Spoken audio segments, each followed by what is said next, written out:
That is one of the best adventure tours we have in Bolivia for sure. Myslím si, že za moment překonám svůj osobní rekord. Jdu na to, držte mě palce.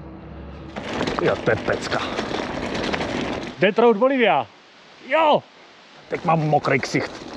Ale samozřejmě nebylo v plánu, ale už to tady stojí. Jo, tohle je fakt uchvatný město, já jsem úplně na zdraví. Krásné dobré ráno, je tu další den. Já jsem vypraný a jdeme na další výlet. Takže přátelé, dostáváme se tam, kde to začíná být zajímavý. Takže vy to ještě nevidíte, ale já už to vidím, tady přede mnou, jo. Je tohle. Prosím nás, není moře, to je jezero Titicaca. A dneska kolem něho strávíme celý den, dokonce se na něm projedu na lodi. A jdeme na to.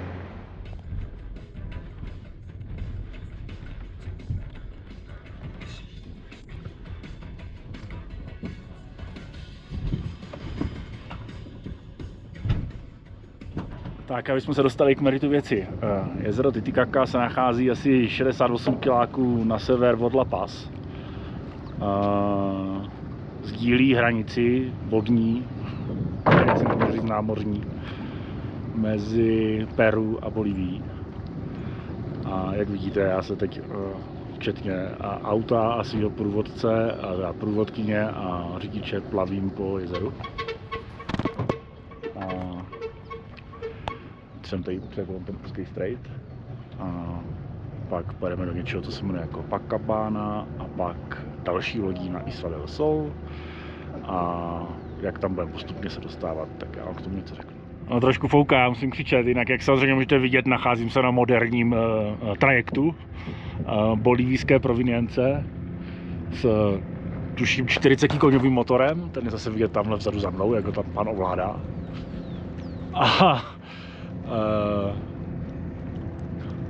Ještě, že umím plavat, no. A je to fakt studená voda, ale doufám, že to půjde do konce. Tamhle třeba jede autobus na takové bárce, jak můžete vidět.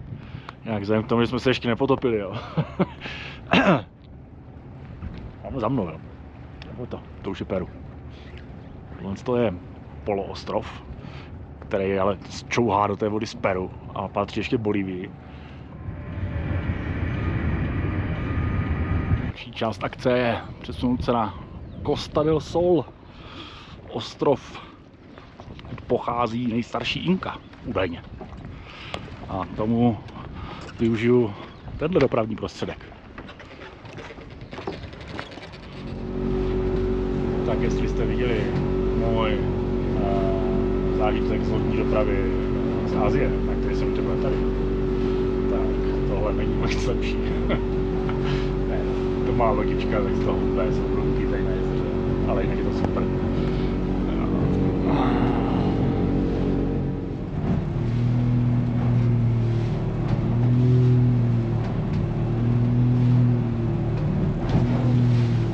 Trošičku toho úplně. Tamhle ty vrcholky bílý na pozadí, jestli tam budou vidět. Tak zaskříně to sklo.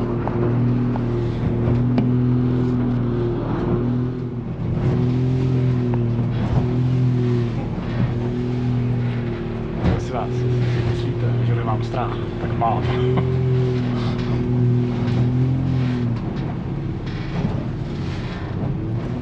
Jsem živej, jsem na břehu, jo. Ale ještě to v lodí odsud musím pryč. Protože jsem na ostrově. No, dobrý. Ale tam se to musel být to. Jsem pořád ve 4000, že jo, takže jako jsem po schodech je na váhu. Kopečky. Bílý zasněžený tamhle. To je pecka. No, na Lake Titicaca, na jezeru Titicaca jsou dneska vlny jak na moři.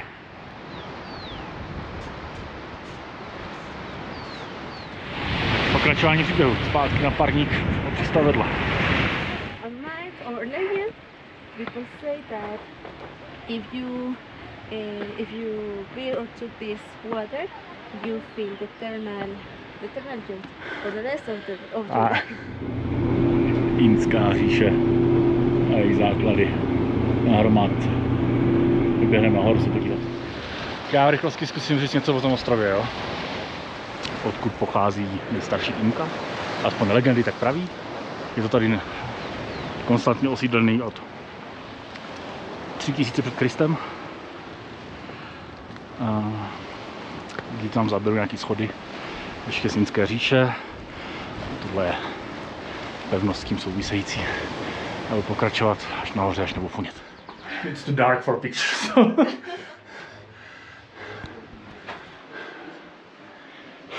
Na finský pevnosti. Hustý.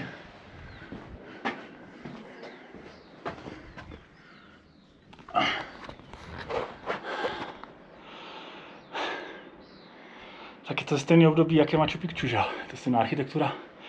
Je to ve stejné době. Výhled je pěkný. Tamhle to je náš parník, tamhle ten přivázaný k molu. Se ty vlnky trošku sklínily, nebo jsem si zvykl. Jako, úplně to jako prase, ale je v pohodě. Jo, přátelé, jo, sedím na ahoj, to Sia de Inka. Inkova židle. Mám tenhle výhled.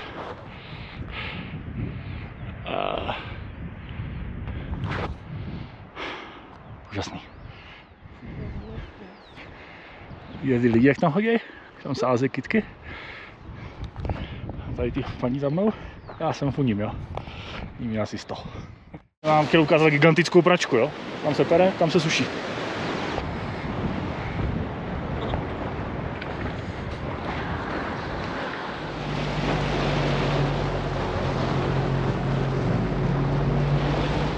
Takže výlet za náma. Tak zpátky do La Paz. 3 letky.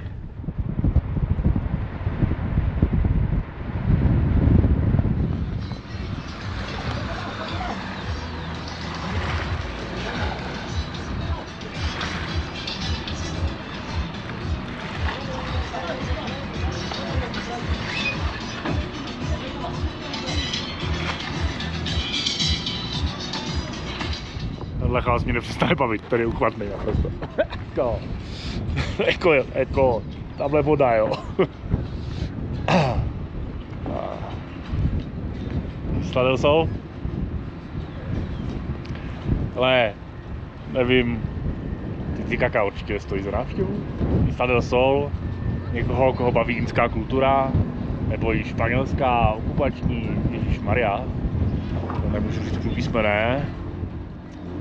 Ale jako pro mě rozhodně nejlepší byl výlet na lodi i tady na tom přívozu, který je úplně uchvatný. Tak šup, pryč tady z té strany, tamhle na kontinent. Teda na kontinentu jsme, pardon, na tu prostě stranu, kde je zbytek Bolívie. A pak hulá do La Paz.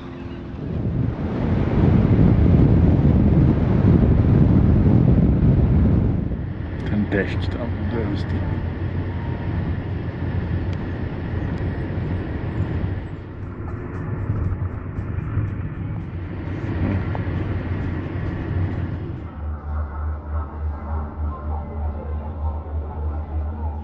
Tak jo, jdete za mnou, jsem utáhnej jak pes. To dlouhý a bolení nohy. Nezdá vůbec, co? No, každopádně. No co chci říct, nechal jsem se vysadit tady nahoře v autu. Záměrně bylo to domluvené, že mě dovezou do hotelu, ale chci si vzít lanovku přes noční La Paz. Mě to nemá chybu teda jako.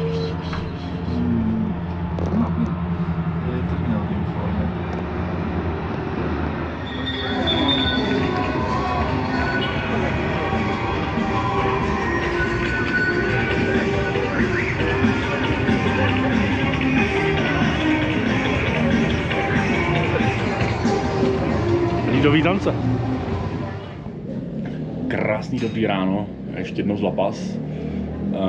Tentokrát naposledy je čas se posunout dál, takže další zastávka, cíl dnešní je Lima.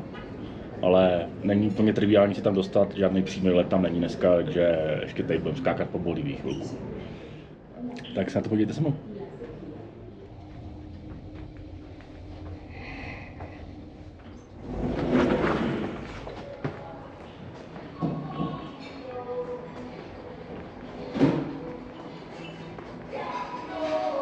Buenos días. Mě prostě nepřestane bavit tady ty výhledy, jako, jako tohle, dohromady s támhletím vzadu.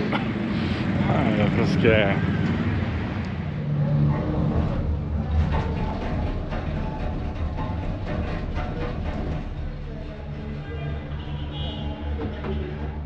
Jsem tady přes těch stanice jako objevil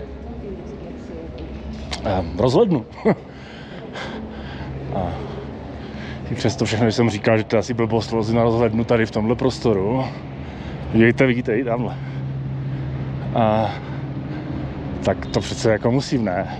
Vstupní tam stojí dva boliviány, takže 7 korun. A to by prostě byla škoda. Je při trošku dobré vůle, když nic nezajede. Tady si člověk nemůže být vyloženě jistý, ani sekundu. No, ale je to zamknutý, mám smůlu. Ale půjdu tamhle na druhou stranu. A kouknu takhle přes plot. Tak jo, tohle bude asi rozloučení zápas. Imani tamhle se schovává před náma v mraku. 6000 vrcholek. Ale je komplikovaný se sem dostat, je to drahý, je to daleko, trvá to dlouho, není tady bezpečno. I přesto všechno, že jste viděli, že jsem tady v pohodě chodil, tak prostě nevím, odsud je to 1,5 kg na letiště, tu terminálu pěšky, všude na internetu píšou, nechoďte to pěšky, speciálně ne s baťohem, přepadnou vás. No, takže jako tak. Takový smíšený pocity, no. Doufám, že se dostanu ještě předtím, než tady vypukne turistický boom. Protože ve chvíli se to stane bezpečný, začne sem jezdit spousta turistů, tak se toho změní k nepoznání a to bude škoda. Poslední lanovka. La Paz. Už v autu vlastně. Jde objednat Uber, protože to říká, že už jsem na letišti a chce mě to vyzvat na letišti. Takže jako přece jenom přes všechny jako zápory zvažuju tu chůzi pěšky, no. Ale jako jsme 4 kiláky vysoko, tyjo. Já si úplně nechci brát náhodného taxíka, ale to když mě někam odveze a ubere, nebo... Mám to natočený nejhorším, ne? Por favor, a aeropuerto? Costa cuánto? 30. ¿O 30? 30 bolivianos.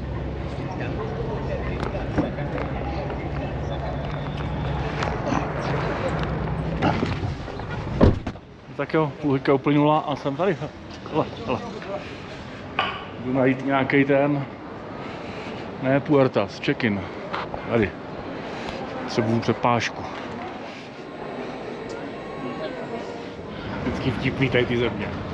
Ukázal jsem 10 papírů, pokopírovali si už na 10 stran z mého pasu a uznali mě vhodným k opuštění jejich země.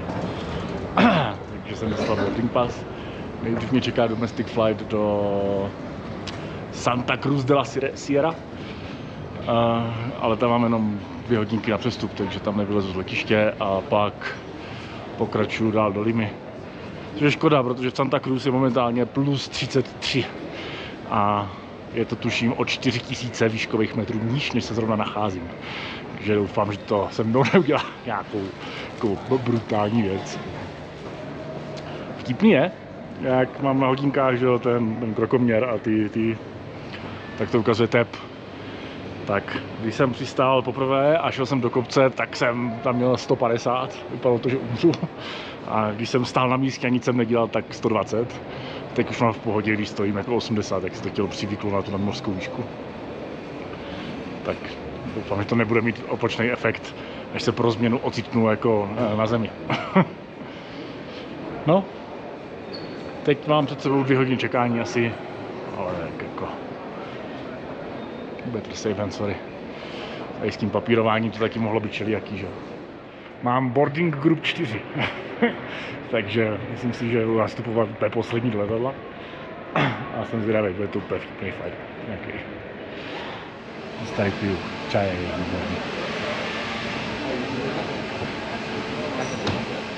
Zase Kurzy, tady takový mini letiště. Tohle moc pěkný.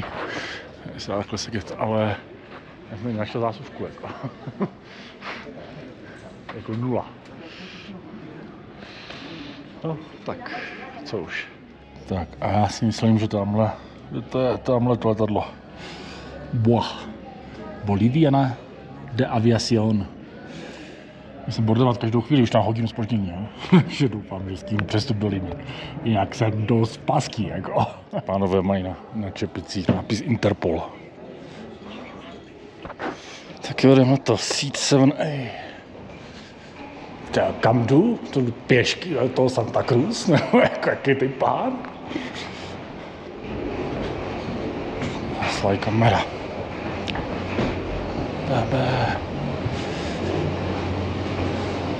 Buenas tardes. Buenas tardes, señor, bienvenido.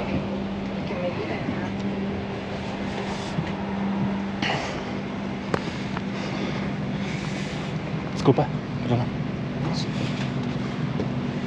Gracias.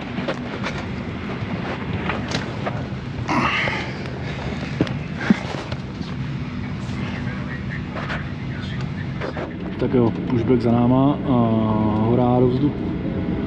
Zajímavé zvědavý, jak bude to přetlakování fungovat, protože my jsme mnohem výš, že jo, než bude tlak v letadle. Bude se tam déšť. Zalehnou už jinak zlítnem z vzrůstu tlaku, ne z poklesu. Tady jsou takový poklady poházený v tom, jo, v poli. Hustý.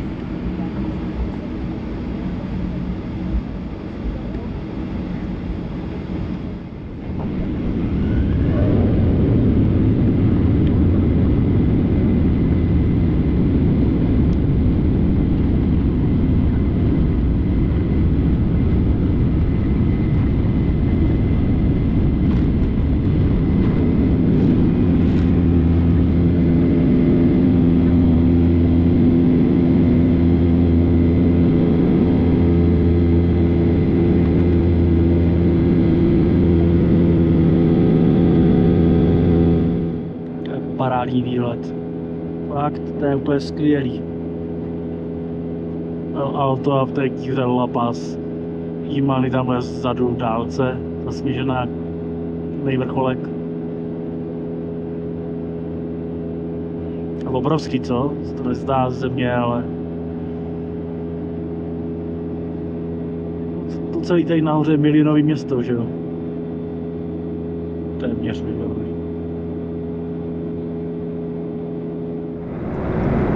No a po hoďce a něco tady pod náma Santa Cruz de la Sierra. A hledám očima letiště, ale vidím ho. Tohle je starý, to co je tady vidět v centru. A tamhle někde trošičku severnějc by mělo být to nový mezinárodní. Už ho vidím, už tam vidím runway. No, tak ještě pár minut a jsme na zemi. A při trošku dobré vůle, pokud se nezaseknu na migrační, dojít a stihnout přestup na letadlo do Limy.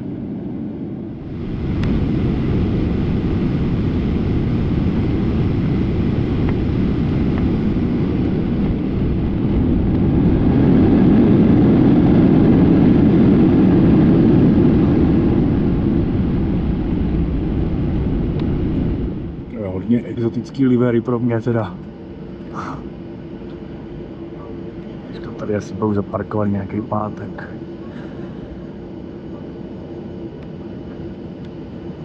Ale a gol z Brazílie je tady. Do druhé letadlo, oranžovo-šedý. Hi.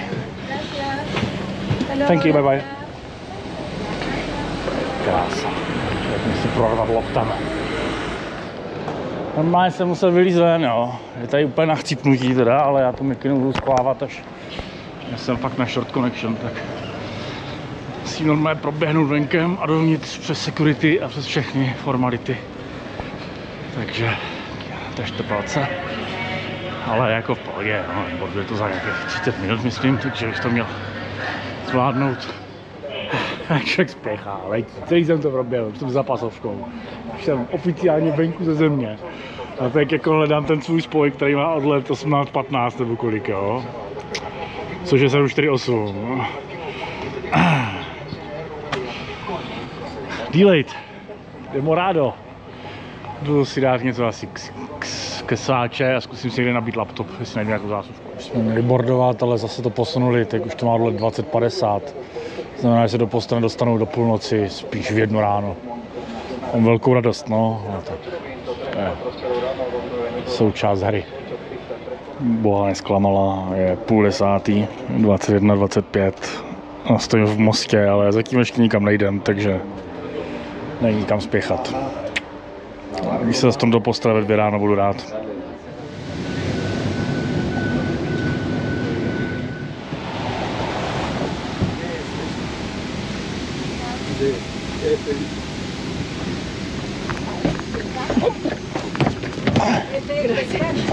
Dale.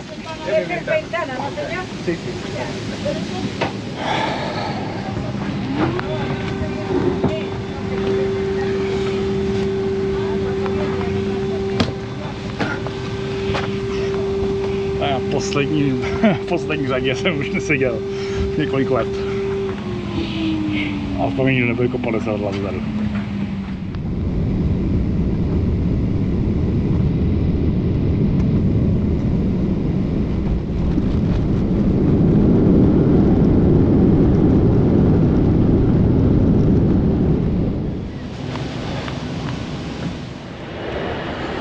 Počas. Dobrý je to, už jenom hotelový pokoj. No, já jsem přistál v 8, přistál jsem o půlnoci, teď je 1 ráno, ne 9 večer. Ale tak jako, ale ani na Aerolinku se nemůžu zlobit, nejsem už zlobit, že nedával žádné informace, ale to je tak asi všechno, že jo, ono tam bylo sportní všechno, takže třeba to bylo počasím nebo tak. A 4 hodiny nejsou konec světa, jsou horší věci na světě. Prý mě dali nějaký roháč. Pro mě.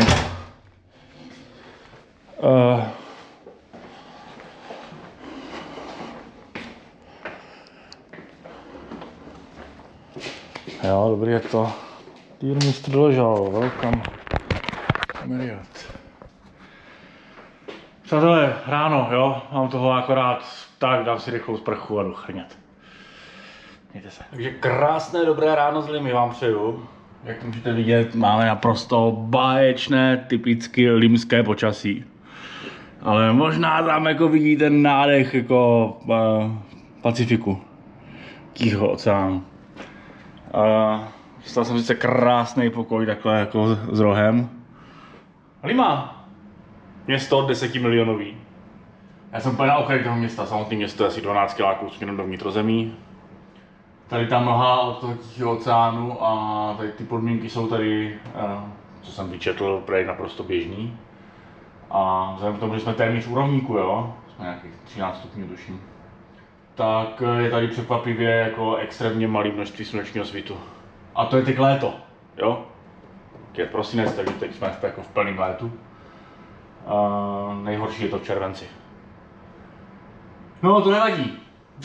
I s tímhle počasím tam není velká zima, tam je 19 stupňů teď nebo 20 venku. A já se vydám podívat do centra. Ale dobrý ráno, to jsou úplně obyčejný míchaný vajíčka, jo, ale ta focaccia je úplně snad lepší v Itálii. Tak dobrou chuť. Je hotelové lobby, ale no, tam říkají ty žárovky, že? Ale to je cool efekt. Ta pára těma oranžovýma světla. Tady je strašně jako příjemně, já dokonce přemýšlím, že budu vrátit tu mikinu nahoru, jo. Já nevím, kolik je, 20 stupňů, tak takového hodně vlhko je, ale možná proto mě je teplo.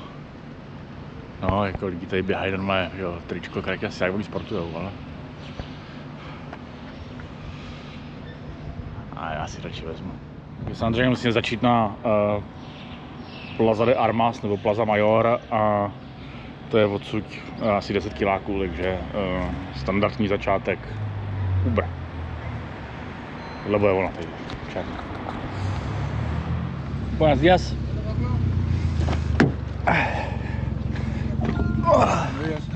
Yes.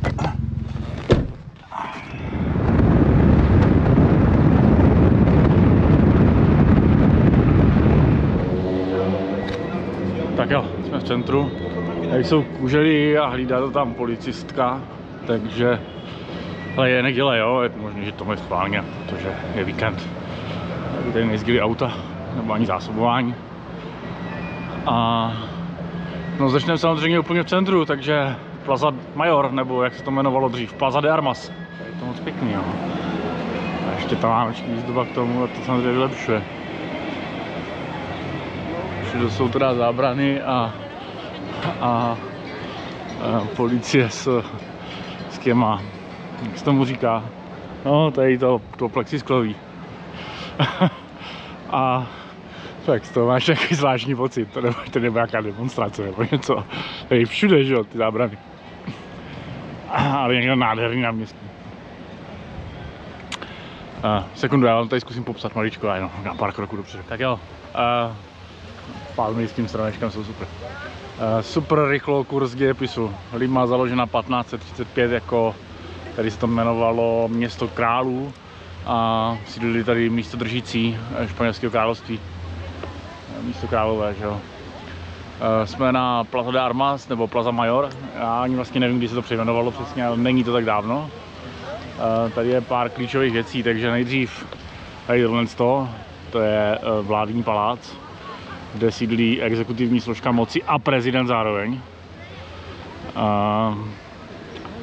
Já mám pocit, že oni tady podobně jako na Pražském hradě se střídají ti vojáci, kde je takový marš, uvidíme, jestli v celou to tak bude. Tady ta budova, ta menší, 2 kroky, tam vidíte vatikánskou vlajku nahoře, to je arcibiskupský palác. A tohle je katedrála limská. A se podívat i dovnitř, tady myslím otvírají v 9. Je strašně příjemný po tom La Pazu být ve městě, kde většina domů má fasádu a vůbec to tady vypadá krásně, že jo, upraveně. A to strašně pěkný ten dům, jak je zabalený jako dárek. Ty okna, to je krásný, je to moc. Já jsem samozřejmě zapomněl zmínit, že tohle je radnice. Tak, asi 400 metrů od toho náměstí, který je tam za mnou. Tak se nachází San Francisco El Grande. To je krásný zlešením, ale tady to půjde obejít. Bazilika a myslím, že klášter je to dokonce. Nebo konvent je tady u toho. Je moc pěkný, tam je kopec, jo? Ano, jako vidět dálce, jsi v té mlze. Není to La Paz, ale říkají, že tady má je od 11 do nějakých 280 metrů nad mořem, takže nějaký kopeček tady přece jenom je.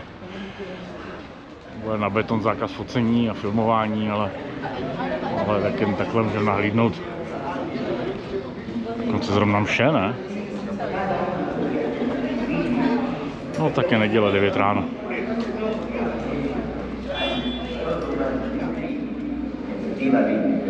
Deberíamos todos tener la hojita, la palabra de Dios, vamos a escuchar de todas maneras. Reconozcamos por nuestros pecados y pidamos al Señor una día del hermano protector de la hermandad de Nuestra Señora de Chaves.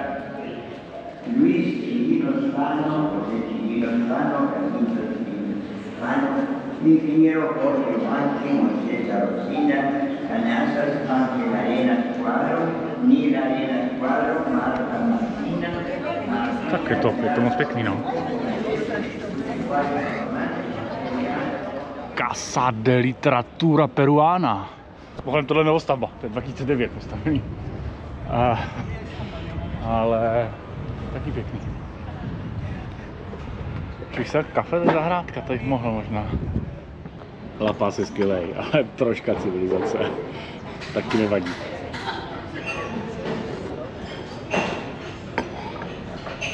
Kafe OK, ale ten častý džus, ten je úplně přesný. No, podívejte, konce modrá, tam prosvítá a sluníčko. Tak nakonec ještě nádherný den, se zase samozřejmě se táhá s mikinou zbytečně, že jo. Vždycky jako úplně jasný. Každopádně po pár dnech v Bolívii je jako příjemný být tady.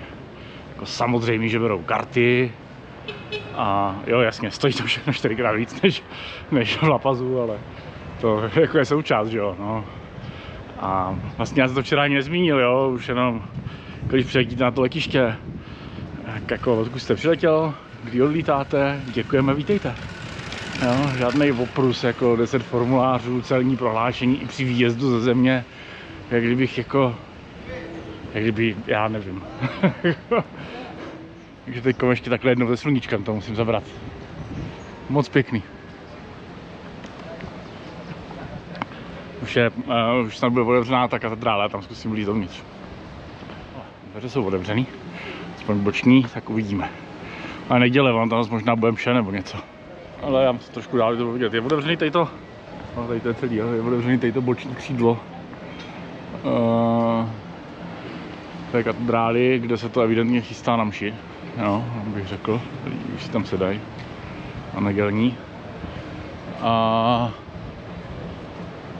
Ale nevím, jestli bude ta velká část otevřená, no. Tady to vypadá spíš tak nějak jako zavřeně zatím. Byl tady. No ještě možná brzy na neděli, no. To nevadí, já tady na to čekat nebudu.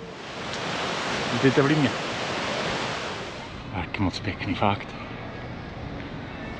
Baťa ovládá celou Jižní Ameriku. A jenom tady měl fabriky, že v Brazílii. Jinak samozřejmě, jak vidíte, jako není nějak, jako je 4x10, jo. A zatím jsou všechny krámy zavřený. Takže jestli jste shopping maniaci, tak samozřejmě záhodno sem jít později. Aspoň v neděli. Ale myslím si, že to bude i v týdnu takhle. Konce od 11. Lunes a Domingo, 11 až 22. Mimochodem, celý historický centrum Limy je zapsaný do seznamu kulturního dědictví UNESCO. No a i když je Lima 10milionová metropole nebo megapole, tak je to další z měst, podobně jako Bogota, která nemá žádný rozumný dopravní systém, nemá metro. A stejně jako v Bogotě to tady řeší autobusama. Zase mají takhle dedikovaný jízdní pruh uprostřed. Ty ostrůvky jsou pro ty autobusy a zajímavé je, že ty autobusy, když je pravostranný provoz, tak mají dveře doleva, jako doprostřed. A takhle se na nich nastupuje. A tady zase mají běhající semafor. Tak já běžím. Už se pomalu chůzí propracoval na Plaza de San Martín. San Martín generál zasloužil se taky o osvobození Peru a Argentiny od Španělska. Já musím popojit kousek. On je v Argentině považovaný za národního hrdinu a v Peru dokonce za osvoboditele země.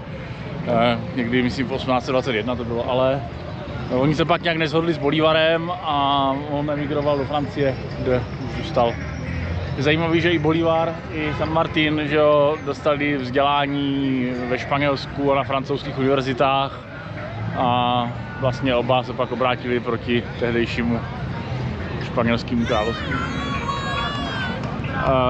Taky moc nádherný náměstí, asi nejreprezentativnější v Limě. Takže co teď? Teď asi zase se popovezu kousek. Takže odsud je to ještě strašně daleko. To je jako, to není malá socha, to je velká socha. To je tak 2x větší, než je Václav na Václaváku na koni.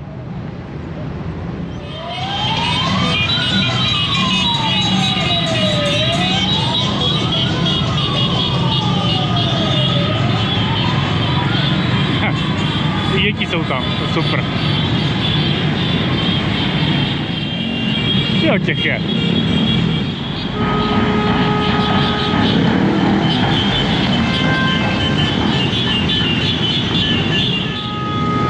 Jo, jako, to dokola náměstí.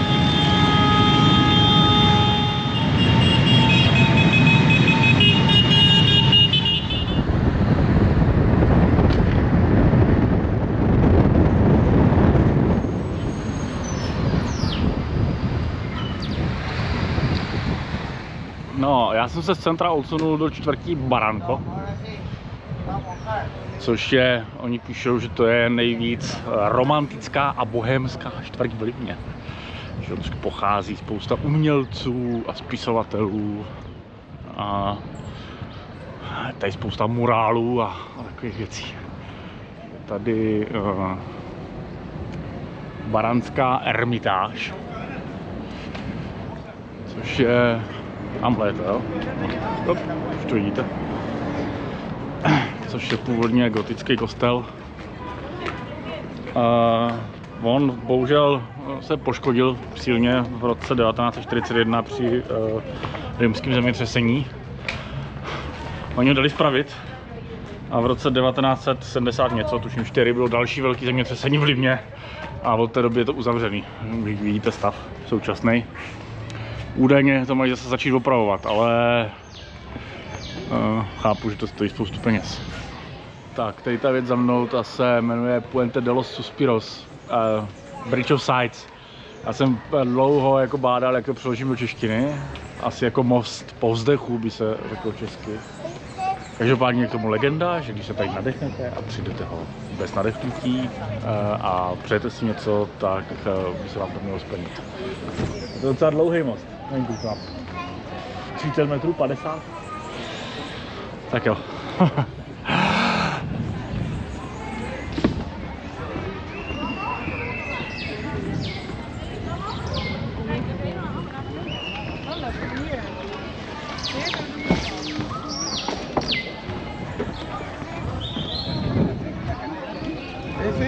O ese.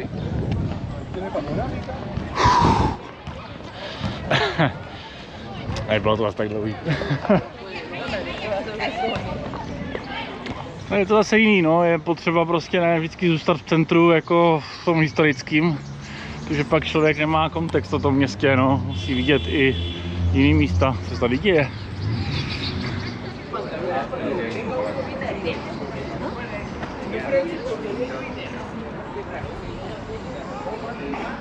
Když jsme vzali v úvahu přímý let, tak jsme hodinu 30 od La Pazu, jo? A jsme jako v úplně jiném světě. Tohle je prostě evropský město. Ale já už jsem tu jednou byl, jo, v Livně. Bude to tak před 10 lety. Takých 14 to jak mohlo být, no. Tak jsem to dávno a pamatuju si z toho jako malinko, ale... Hele, 911.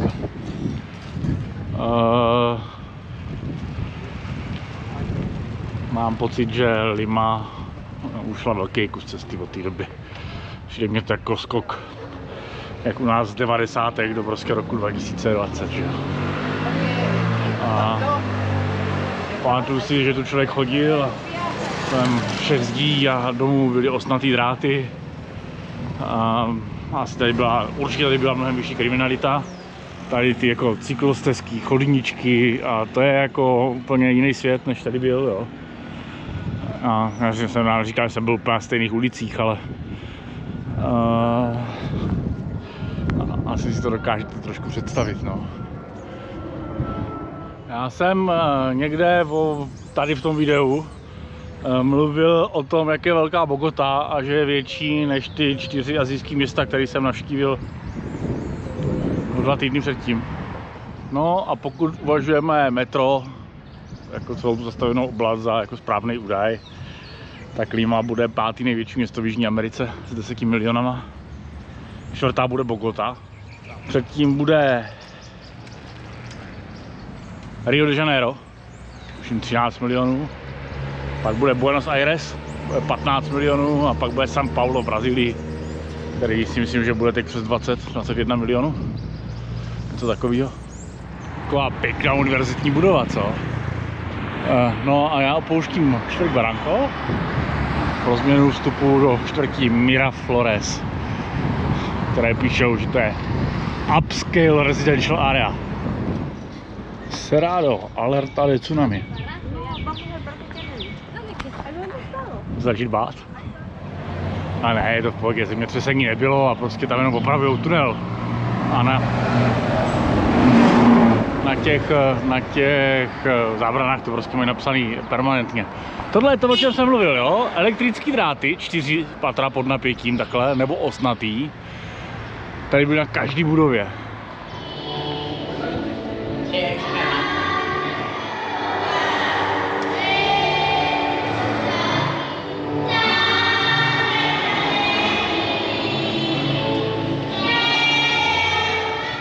Jsem se tam snažil najít tu skupinku těch zpívajících dětí, ale trošku to tahlo za uška, tak jsem to vzdal. No, TGI Fridays. Já mám za to, že někdy před měsícem vyhlásili bankrot v Americe.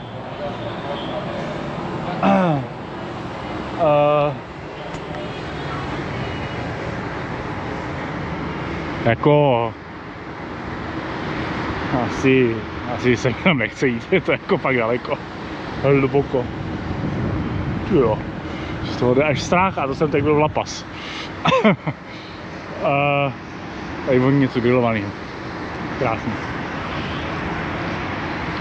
Ale věřím, že to může být ve slunečný den, kdy prostě ta vlhkost se sráží trošku dál, velmi nádherný pohled.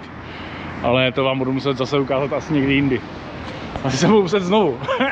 Zatím sem jezdím každých 10 let, takže, ale to už asi budu starý. Ale taky už takový stromeček a obchodák. A možná se tady pám do nějakého obchodu, když jsem tady, je Black Friday, ne? On je teda Sunday, ale to nevadí. Tak, šťastný a veselý. Máme jako celkem dost surfařů v té vodě. Tamhle.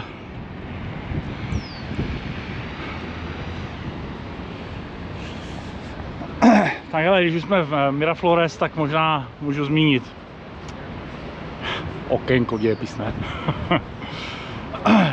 Ale už jsem z té škole fakt dlouho, jo, takže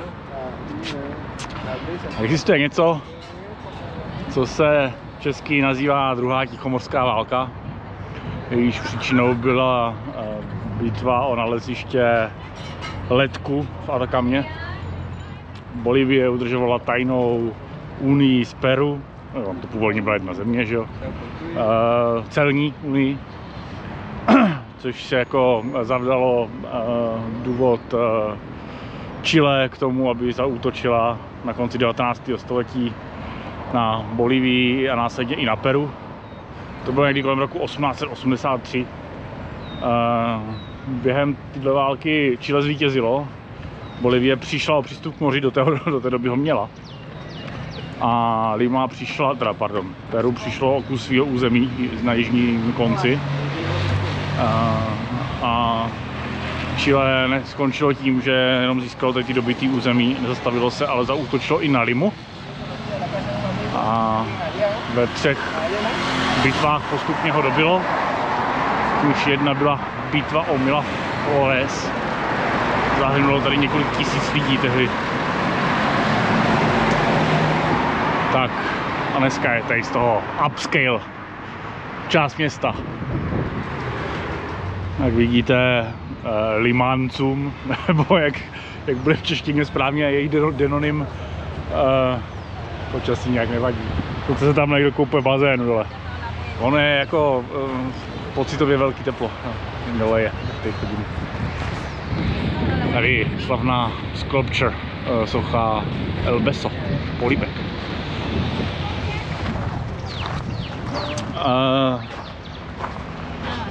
Je to Limcum, obyvatelům Limy. Jak to nekazím úplně. Love. A jo, sem tam někdo nějakou vlnu sjede, jako. Každý jsou šikovní. Hele. 7D Penthouse Triplex. 700 metrů čtverečních. Nekupte to, ne? Ale každý semafor jiný, tady zase panáček chodí. Tak jo, je čas se posunout od dveře dál.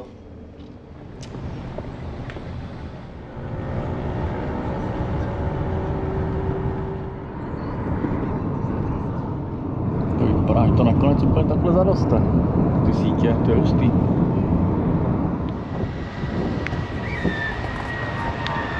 Tak jo, jak vidíte, já jsem se přesunul na letiště v Limě.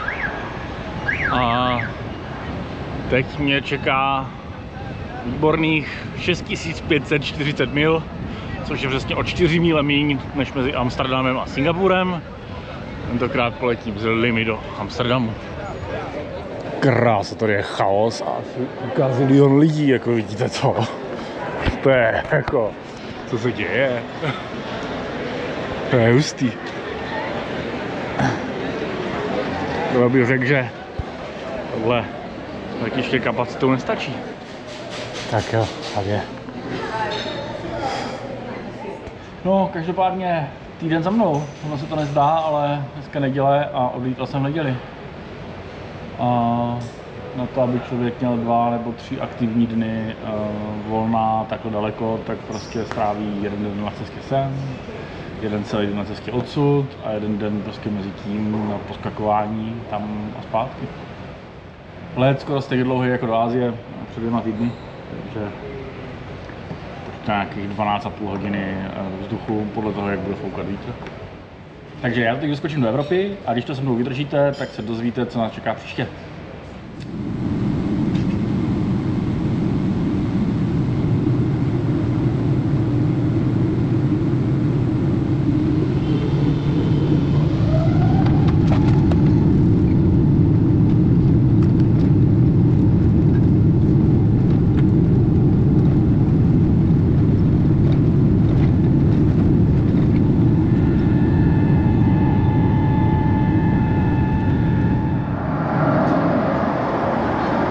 Je o nějakých 12 hodin víc. My jsme přeskočili Atlantik, tak jsme na Velkou Británii za 40 minut budeme přistávat v Amsterdamu. Je to kus cesty. Tak ne z východu západně, ale hodně jihoseverně.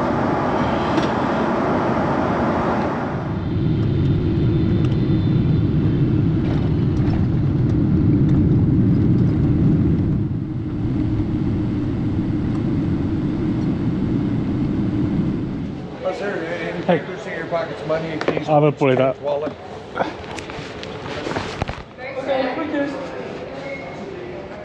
Já myslím, že než dělat časozběrný dokument na téma Terminál 2 pražského letiště, tak bych měl dělat časozběrný dokument na téma Schiphol.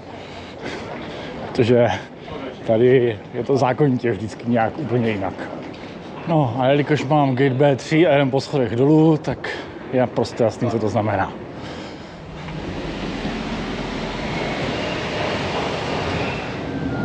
To je dvojka, to bude mít i internet na palubě. Hurá.